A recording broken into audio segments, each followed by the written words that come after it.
I'm Craig Kenneth, a relationship coach and a psychotherapist. Every relationship is different and every breakup is different. Work with me and you'll get professional help on your situation. And if you're in no contact, focused on personal growth, my workbook series, The Knowledge, will help you make changes like you've never made before. Available now at AskCraig.net.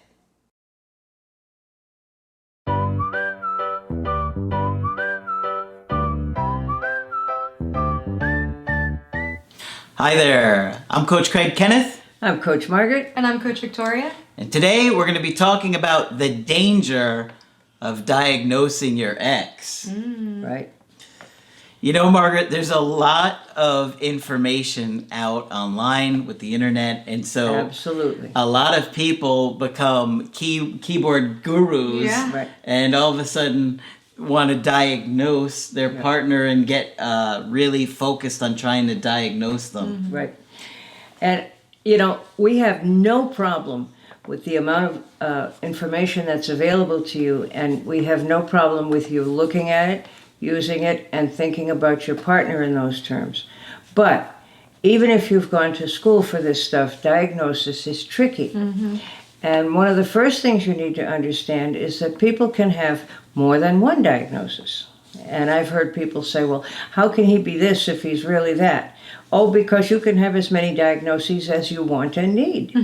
Okay? Particularly in, I would say, extreme cases, too. Yes, exactly. Like, sometimes it'll be really confusing if you've got somebody that maybe is bipolar, but they're also borderline. Absolutely. And it's like, how do you Figure out that? It's not easy. Yeah, and people are so complex. There's millions of possibilities. Oh, absolutely.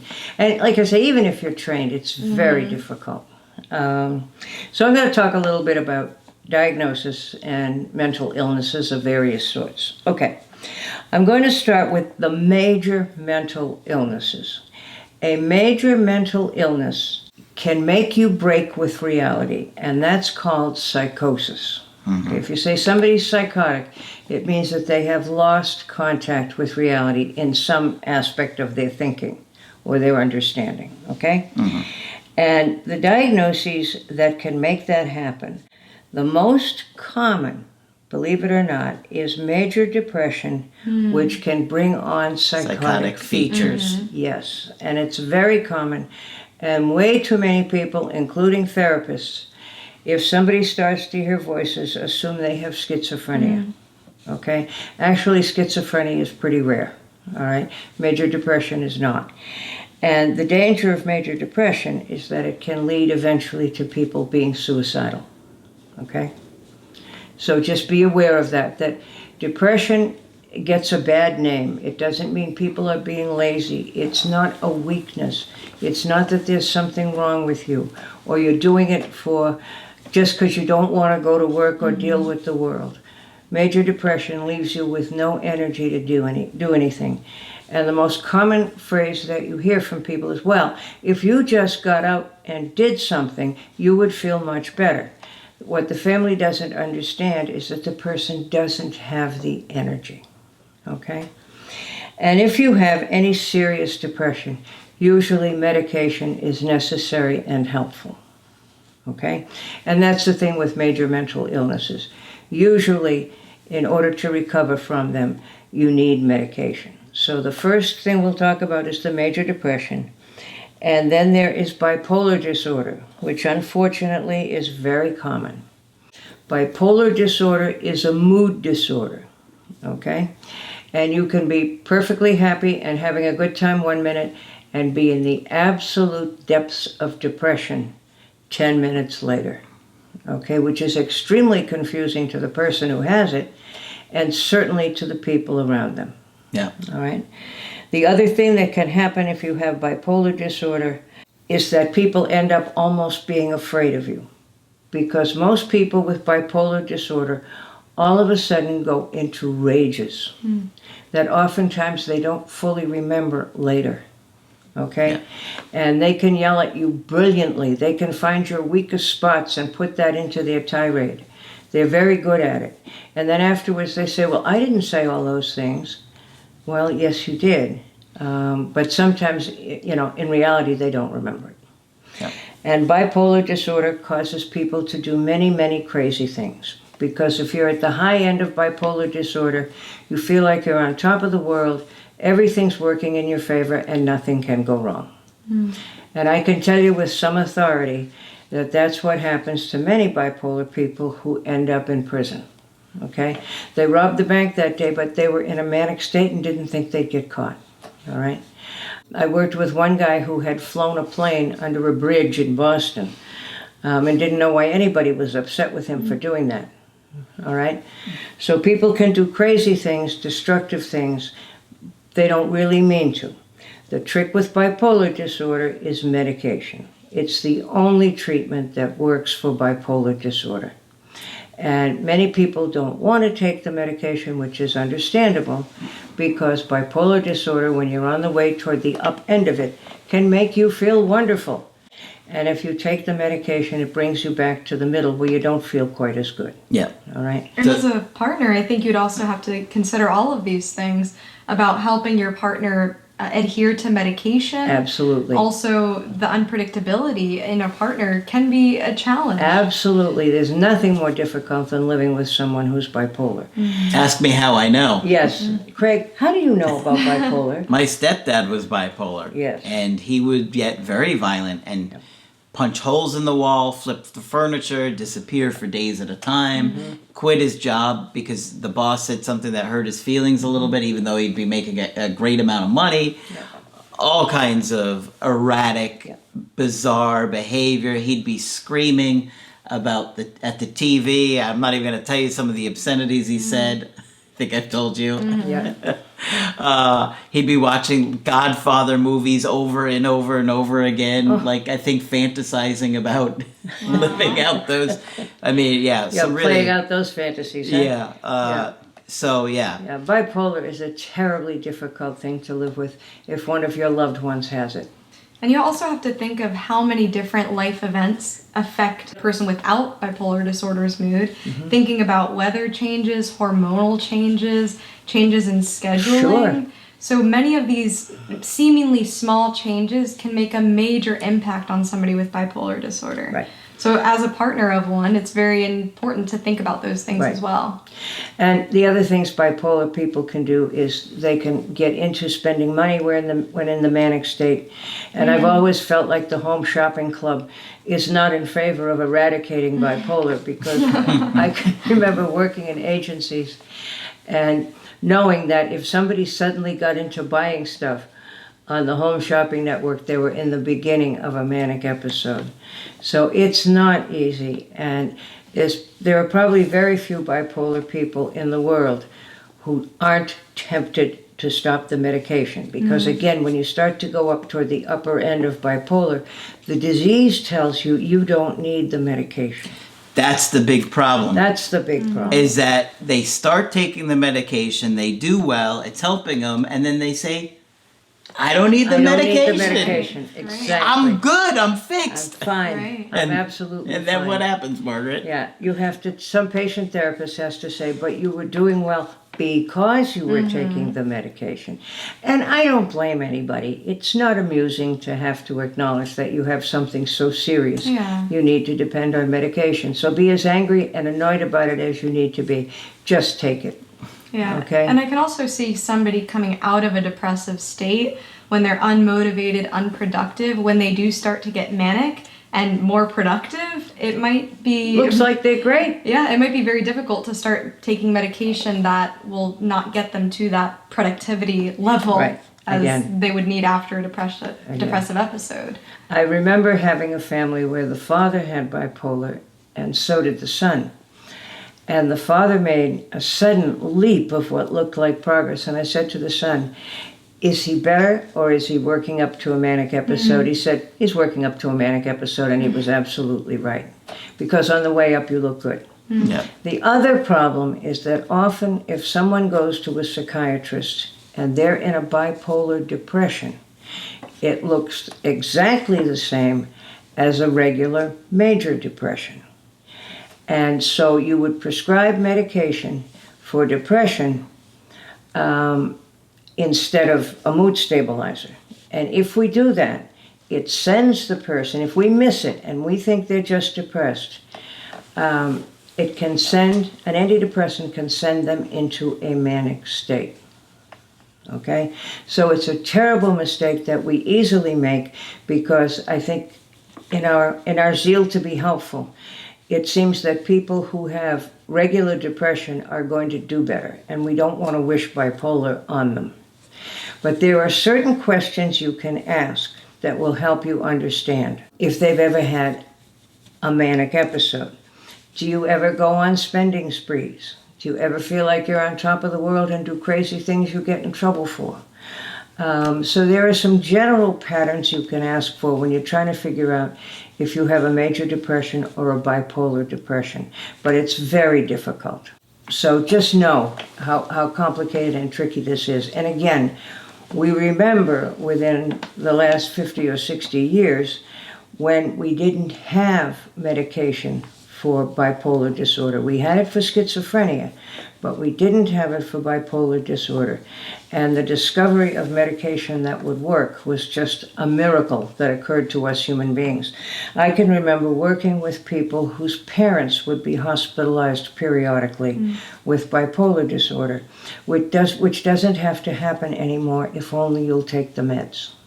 Okay? Yeah, and too, if you're suffering from these symptoms, it's important to remember that a label, it doesn't give you the diagnosis to be diagnosed with bipolar. It's just a descriptor of symptoms that have been identified in many people, and there's treatments that have been found to be helpful. Right. So if you are concerned about yourself, it's much better to go to a professional, see if you can find somebody that can help you to find a label.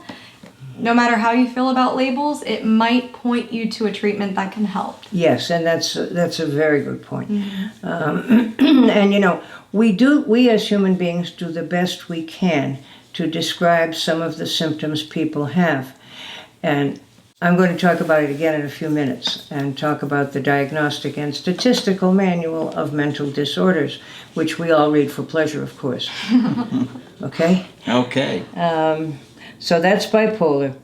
Schizophrenia, which is the first major mental illness we began to understand in the history of all this. Schizophrenia is a huge major mental illness that is a thought disorder.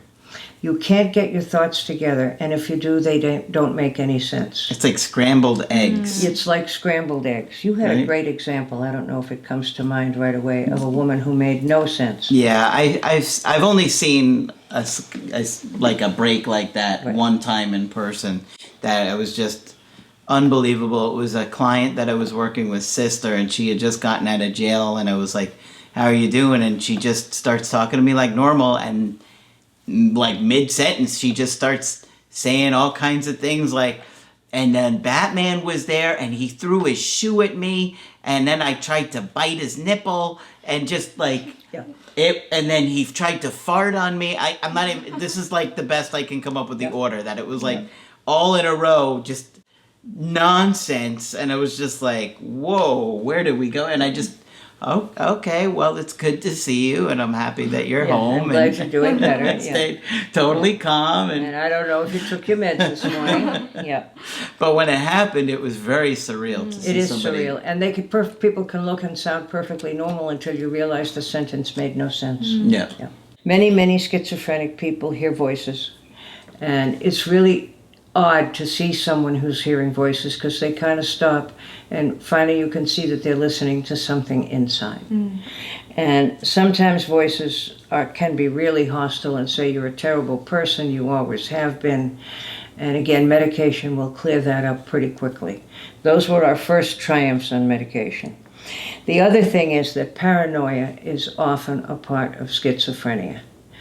And that can be subtle or it can be absolutely blatant. There are some examples that almost sound funny, but I've heard them. I am picking up messages from the ships off the coast through the fillings in my teeth. I could not have made that up. Okay? I honestly heard that at one point. And so people can get quite oddly paranoid. People can get paranoid in a manic state also, but when you're in a really paranoid state, it's a psychotic symptom. whether it comes from a mood disorder or a thought disorder. Okay? Paranoia, however, can look perfectly reasonable. I remember working with somebody in the prison system who was truly convinced that he had been poisoned all of his life by detergent. And that the reason he was hospitalized and had committed some illegal acts was because he had been poisoned by his detergent. And when he would explain that to you, it made a certain amount of sense for the first 10 or 15 minutes. And then you began to realize this is really crazy. Okay? So if the aliens are in the refrigerator and talking about your mother, it's just not a good thing. All right? And I also wanted to add, I think there's a very big stigma with schizophrenia in general. Yeah. And people are afraid. They feel like these people are out to hurt them, when in reality, a lot of people with schizophrenia, they are the ones who are afraid. They are the ones, yes. And they don't feel safe. Yeah. And schizophrenia, we have such good medications for now. Perfectly reasonable people that you may work with may be taking an antipsychotic drug every day to keep them out of that. I worked with someone who was very high functioning and I respected professionally, who had taken an antipsychotic for years because she would have episodes. Okay? So yes, schizophrenics are not necessarily scary people, but they're scared oftentimes, right? Because they have no way to defend themselves or to think of defending themselves. So those are the major mental illnesses.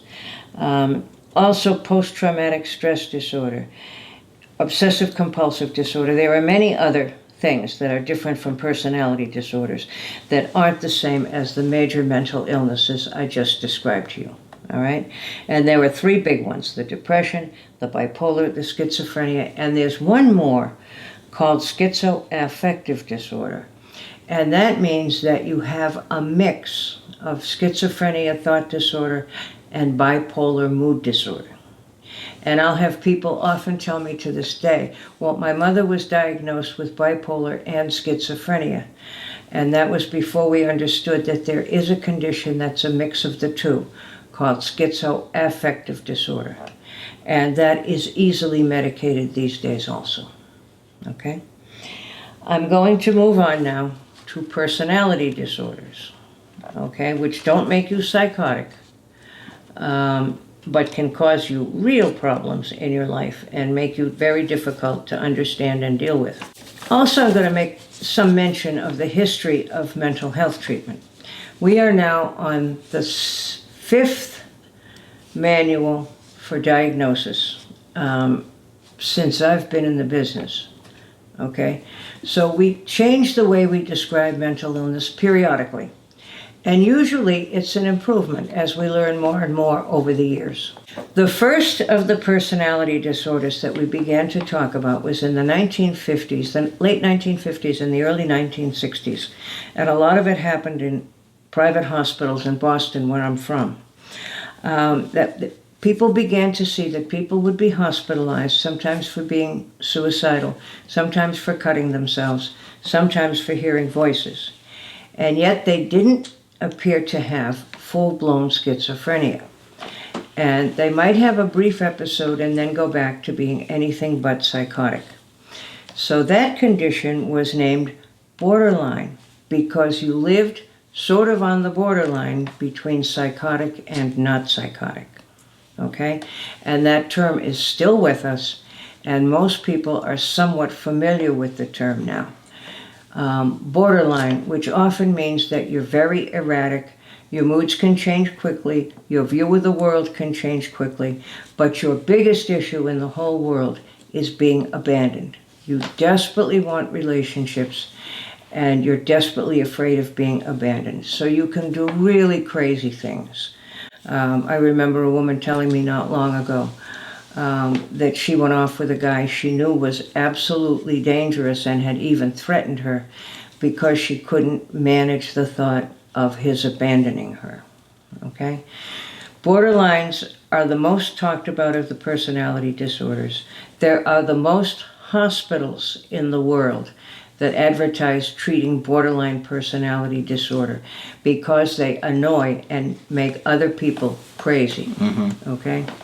There is help for borderline personality disorder. I once worked with a psychiatrist who I think fully understood that it is the edge of psychosis, and would give the guys in the prison a really low dose of an antipsychotic, and they would do much, much better. Okay? So borderline is the first one that was attached, and we had no concept back then in the late 50s and early 60s that all of the personality disorders have to do with attachment. Okay? No matter which one it is, they have to do with attachment. Narcissistic personality disorder, which is all the rage right now, and inspired by talking about this, is the other one that we hear the most about. But those are personality disorders. They're not major mental illnesses. You can have bipolar disorder and still be either borderline or narcissistic. Okay? The major mental illnesses are an imbalance of chemicals in the brain. All right? Personality disorders come from how you grow up and what your attachment experiences are. The earliest developmental arrest results in narcissism. Okay? The normal process of growing up is mom takes care of baby, mom or whoever the caretaker is, and eventually baby fully understands that this person is taking care of them and falls in love with this person, thereby beginning their relationships with people outside themselves. For people who turn out to be narcissistic, that never happens. And we have to conclude that their care was so inconsistent that they never fell in love with that first caretaker. And that is how you create a narcissist who cannot see anybody else's point of view or feel anybody else's feelings because they didn't have the first building block of where that happens. Okay? Borderlines are developmentally arrested slightly later. And they start to fall in love with mom, and then something interrupts the process. Okay? So you can see how those two things are attachment disorders. Okay? Something goes wrong in the upbringing. And you can't always blame mom or the family. People can be in wartime. People can be ill. There can be a pandemic. There could have been the Black Plague. There are all kinds of crazy things that can happen. But if these things do happen to an infant, it's very hard to repair it. It's possible, but it's very hard. Okay? And so, all of this information is on the computer now. And the one that you're seeing the most often is the characteristics of a narcissist. All right? And I have had many people very correctly diagnose their boyfriend as a narcissist. But I want to be clear that men are not the only people who can be narcissistic. Women can be too. And we notice it particularly in couples, particularly where there's domestic violence. Okay? And as a result of that, we have been, as a field, very angry at narcissists for being abusive. And when that happens, we don't work as hard as we should at how to treat them. But that is beginning to change. And the more we understand early life and early experience, the better we do at treating people with personality disorders.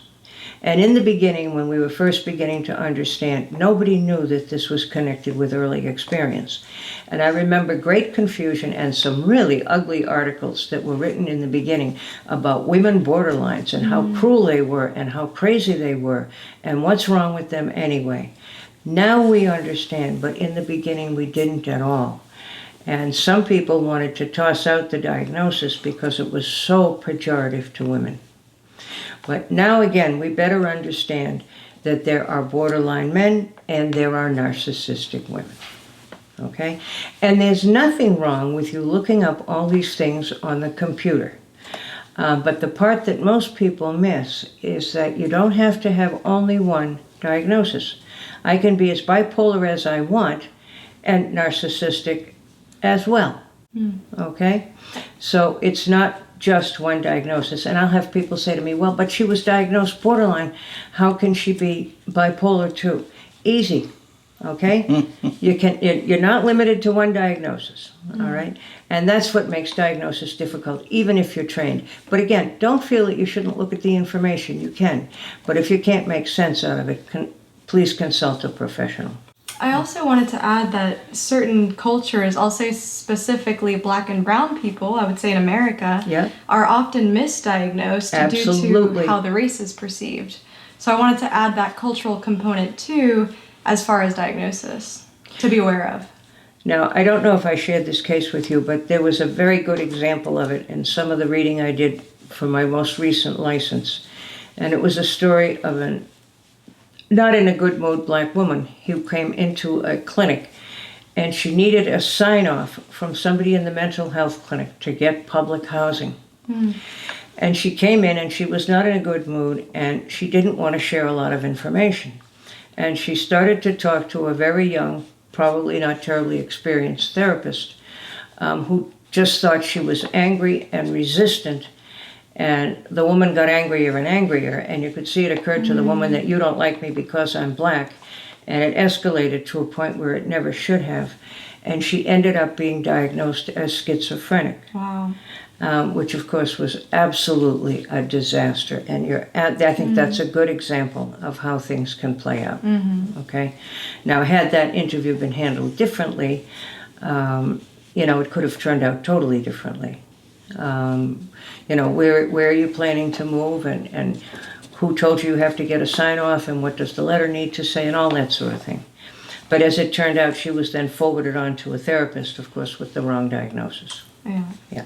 One of the things I wanted to say too is that, obviously there's a lot of information out there, a lot by people in the field, a lot by people that don't have any education or experience. Right.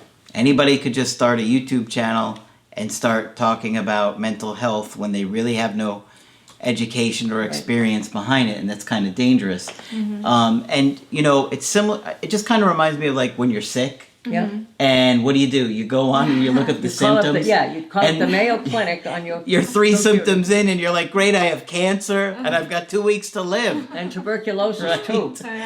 You go on there and you just see a couple of symptoms and automatically you catastrophize and think that it's something bigger than it is, or you start to panic. And so I think the same thing goes with the diagnosing. Absolutely. And just for your general information, I want to let you know, with each DSM, Diagnostic and Statistical Manual, things are defined a little differently. Okay, so we change our mind occasionally, and we keep doing our best to describe what we see. And I could think of some diagnoses that I thought were wonderful and never should have been dropped, but have been. And there are some new ones, but at least at the moment, there are 10 personality disorders, and they're divided into several clusters. Margaret has 8 of these. Yes, I have all 8. No, I have all 10. Don't sell me short. And want to see me go into a borderline rage? Just push me. All right, the first cluster, Cluster A, is about odd, bizarre, and eccentric behavior. There is a paranoid personality disorder. Okay, it doesn't reach the level of psychosis. It doesn't reach the level of schizophrenia, but it's a kind of a chronic paranoid view of the world. And I can remember talking with a woman not all that long ago who was sure that the Publix grocery stores everyone had informed each other in the Publix stores that she would come in and cash checks, and sometimes she bounced one, and she fully believed that. All right. It wasn't quite psychotic. It was personality disorder stuff. All right. Schizoid. And that means you have no affect. For anyone who's old enough to remember, Richard Nixon was always considered schizoid because he was very articulate and he could tell you this and that, but there was no emotion anywhere in it. So if you're schizoid, you have no emotion. And schizotypal means you're extremely eccentric. And that you live in a strange way, and that nobody quite knows what to do with you. And when I was working in a clinic one time, we had a schizotypal guy who came in, and I managed to find a rather unusual psychologist to treat him, and they did fine. But he did things like he was walking through the waiting room one day and said, "I used to be a fireman. I think I'll show you how to rescue people," and picked me up. Oh, wow. Now, I am not a small woman. I never have been. So we were impressed with his prowess. Okay? Cluster B is dramatic or erratic sorts of personalities. There's antisocial personality disorder, where people have little guilt about some of the sort of marginal things they do. These are people who can shoplift without any guilt at all, or do other sort of slightly sleazy things. Again, it doesn't hit the level of psychosis, but it's tricky. It's on the edge. The next one is borderline, which is the biggest and most talked about. Then there's histrionic. Histrionic is kind of beyond belief. That's the most dramatic people in the world, which would have some overlap with borderline. Okay, these are people who can create incredible drama no matter where they go. All right, like they walk into a room and the whole room all starts fighting with each other, and you wonder how they did it. And the next And they one, often dress very eccentric. yes, they do. Yes, they do. And the last one in that group is narcissistic. So borderline and narcissistic are the most annoying to others of the personality disorders. Okay? And there's one more cluster, cluster C, and that is people with avoidant personality disorder who just don't care if they ever see anybody else. Dependent personality, people who can't make any decision whatsoever. And obsessive compulsive personality disorder who clean their house every day. All right?